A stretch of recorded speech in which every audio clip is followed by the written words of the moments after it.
approaching Watson. During the atomic testing days, this place was a strategic point. The siding was used for bringing in materials for the weapons site. It was also a reasonable sized town, I'd suggest. Maybe most of it is gone. All of it possibly. There was a quarry here which is now well abandoned, I would think. All the housing is gone. It's heyday, there was 3,000 people in this area. Approximately 400 people down at Watson.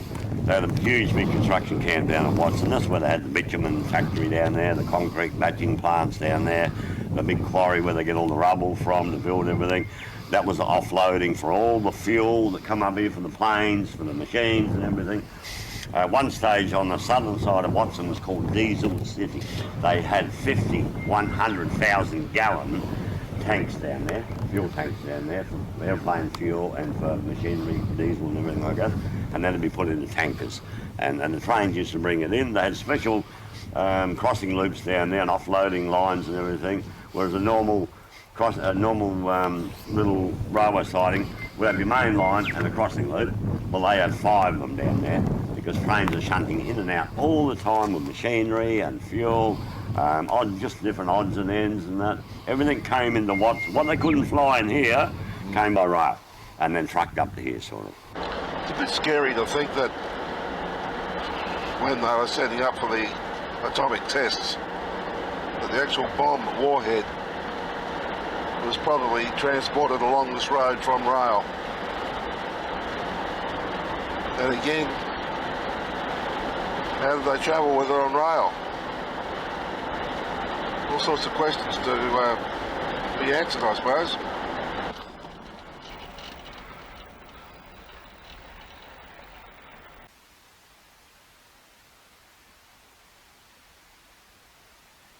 So we're approaching the gate, which Robin is standing beside the gate there. He's actually opened it for us.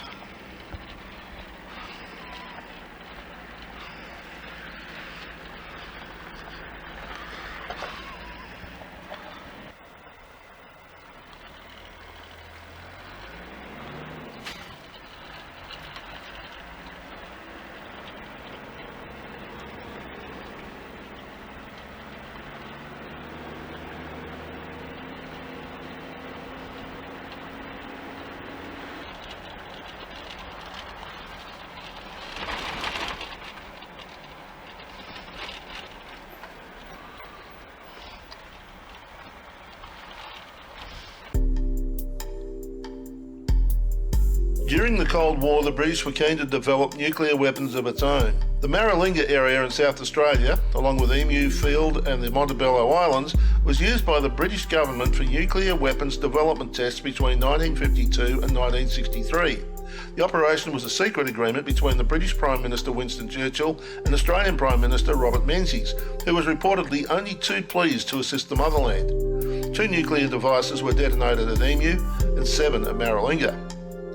Maralinga was officially closed following a clean-up operation in 1967. Between 1984 and 1985, the Australian government established a Royal Commission into the British nuclear test in Australia. The Royal Commission report, delivered in 1985, found that significant radiological hazards remained at many of the Maralinga test sites.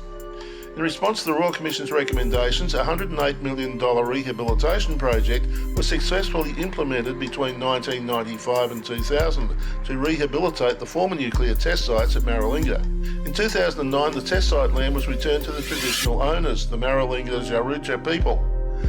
In 1993, Ian Anderson wrote in Scientific American magazine that Britain knew in the 1960s that radioactivity at its former nuclear test site in Australia was worse than first thought, but it did not tell the Australians.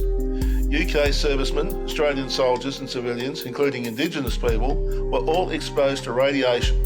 Illnesses reportedly included cancer, blood diseases, eye problems, skin rashes, blindness, vomiting, which are all symptoms of radioactive poisoning. Maralinga village and its surrounds housed around 3,000 personnel in its heyday. Servicemen stayed for a term of 6 months at a time, and they were sworn to secrecy about their form of employment. Most of the buildings have been removed. The former hospital is now an office and residence for the manager. The campground was under construction during our trip. There is a shed which houses 2 shower ablution blocks, a sink and washing machine. There is Wi-Fi available and Telstra phone reception at the site of the former swimming pool. A campfire and barbecue pit completed the facility. We were free to move around the village, but were not allowed to travel unaccompanied to any outlying areas. There was no need to. The tour conducted by Robin Matthews was something to look forward to, and it didn't disappoint. We're on the Maralinga tour. Normally Robin would do this in a bus. This little area we've just gone through in our lorry, Brett, is what we call the halfway tank. I pump water up from the dam to that big tank, and from there another pump goes on and we pump from there to the village. But this area here with the sheoak trees that run around, this is called Sheoak Ridge. This is the original site that Len Bedell picked for Maralinga Village at the time. And he decided to pick this spot because he put a bore down, he had poured potable water here. But he said, I'm going to walk up to the west a mile on top of that hill and see if I can see a better spot from a higher vantage point. But once he got up there, he realised that's where we're going to build the village. So they lived down here for 16 months at the halfway tank while they built Maralinga Village up top, and then they shifted up. If we hadn't gone up on top of the hill, Maralinga Village would have been here.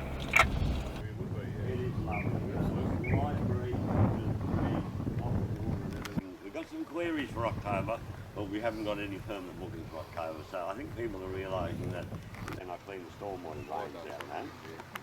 And you've got to rescue the little mountain devils and the little lizards and that.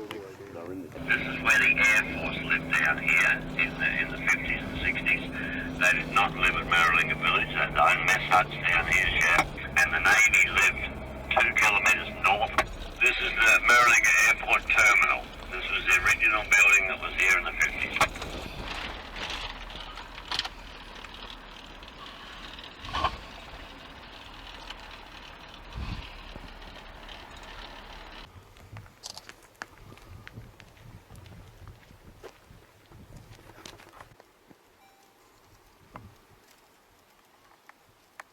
This building here, all aluminium, flown direct from England, the aluminium. And like I said, they had influx of aluminium left over from the Bristol airplane factories in England, and then everything was brought out here because it was light to transport, but also aluminium takes a long time to rust, and there is very, very little rust in 60 years after this building here. Still doesn't leak, leak rain. Everything holds up beautiful. Apart from the windows that are cracking. Now that's only from the extreme heat, and that's not bad after 60 years anyway. Absolutely. You make its way down to the channel. So every little bit of water that lands on that parking bay over 5 mil ends up in the viaducts and channels and that. It's the strongest airstrip surface in Australia, and indeed was the only airstrip in Australia rated for the Space Shuttle. So this was, if the Space Shuttle had to come down in Aussie, this is where it was going to come down. Of course it never did. The RAF still use it occasionally on exercises, and in fact on October 13 and 14 they're here doing such things. 2.4 k's of bitumen with a 600 metre offshoot either end.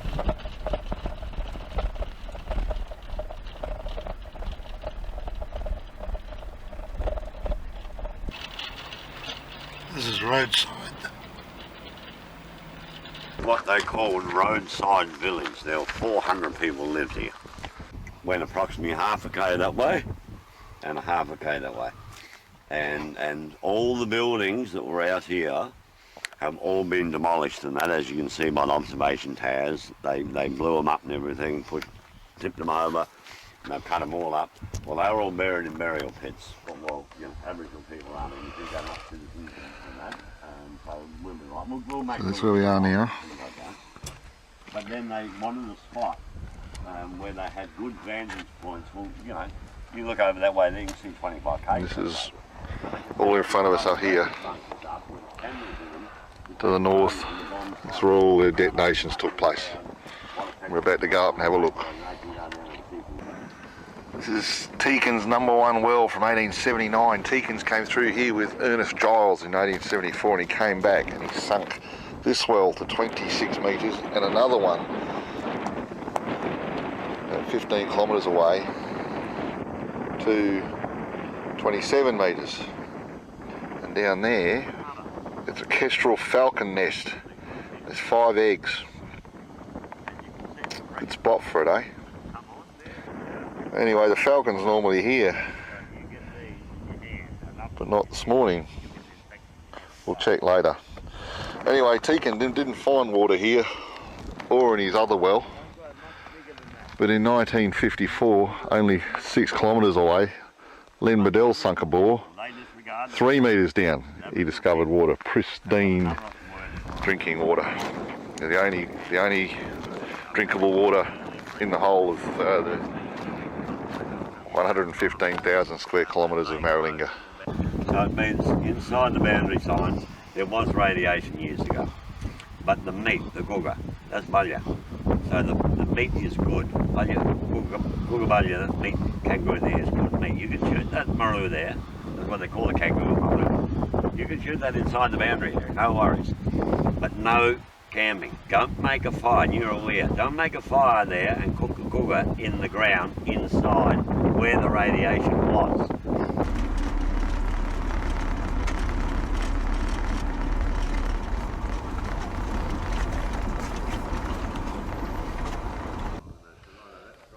This is the decontamination shed. Sunken floor with a ramp. Yep. Men with their space suits used to work in here. Not a very technical way of explaining it, is there?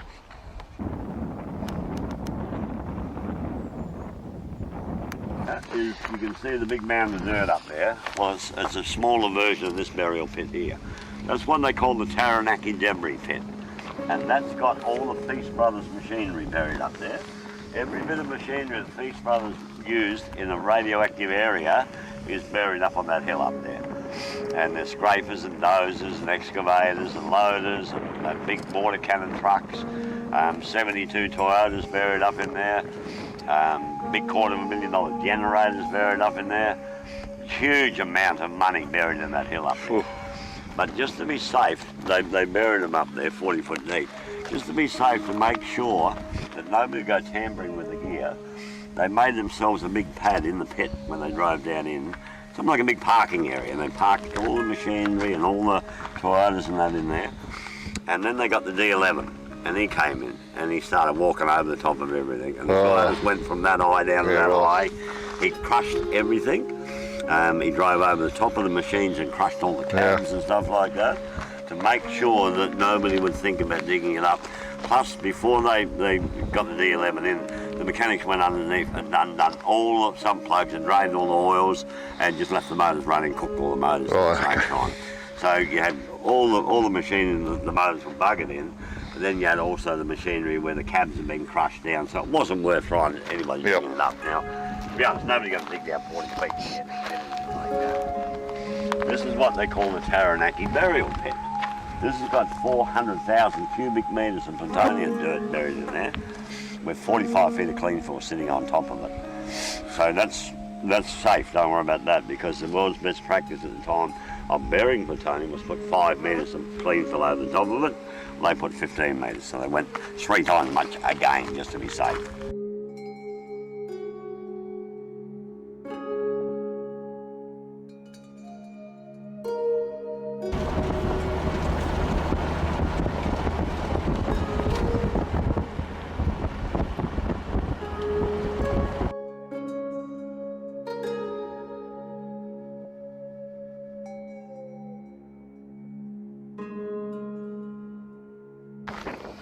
Danny's got his Geiger counter out again. I'm curious to see what he gets here. You can see the decontamination and mechanical workshops over there, and of course right near there-ish is the previous Tanaki, the previous bomb. This one's just here, breakaway, and then right through in the distance, you can see the plinth for the next one. So they're all in a row.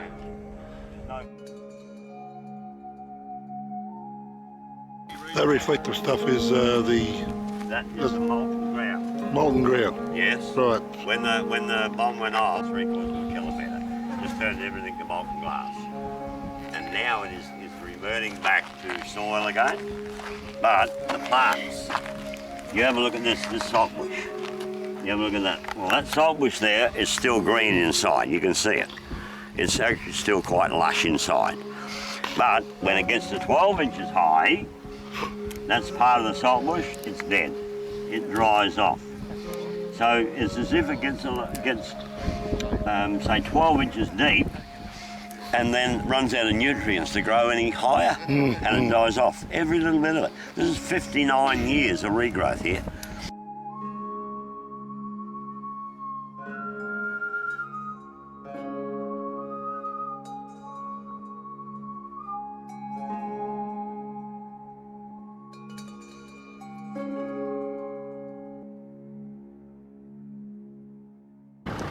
Got a smile, Beth?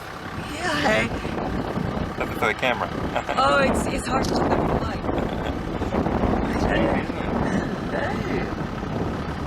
Hiya, You see the little piece on the end there? Exactly look like the head.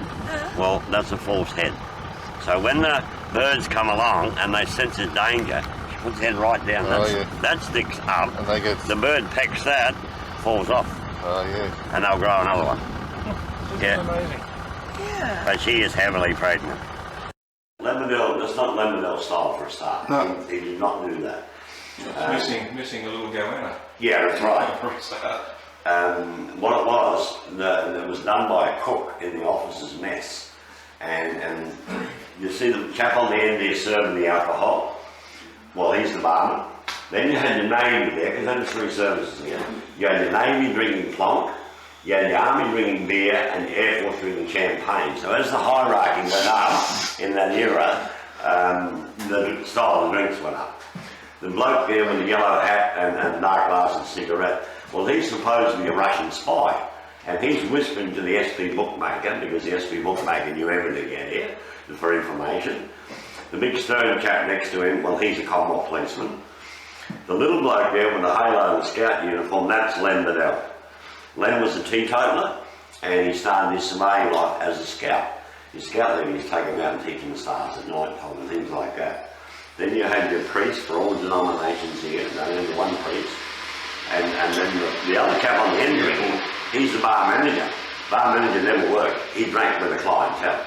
And the British Bulldog and the Australian Mountain Dew. I think that's quite good. It's a real 50, well, that's 62 years old, that baby.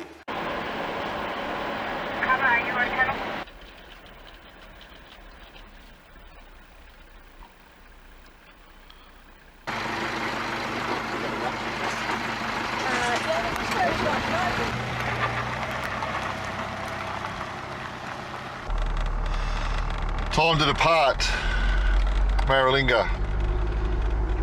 Thanks, Robin.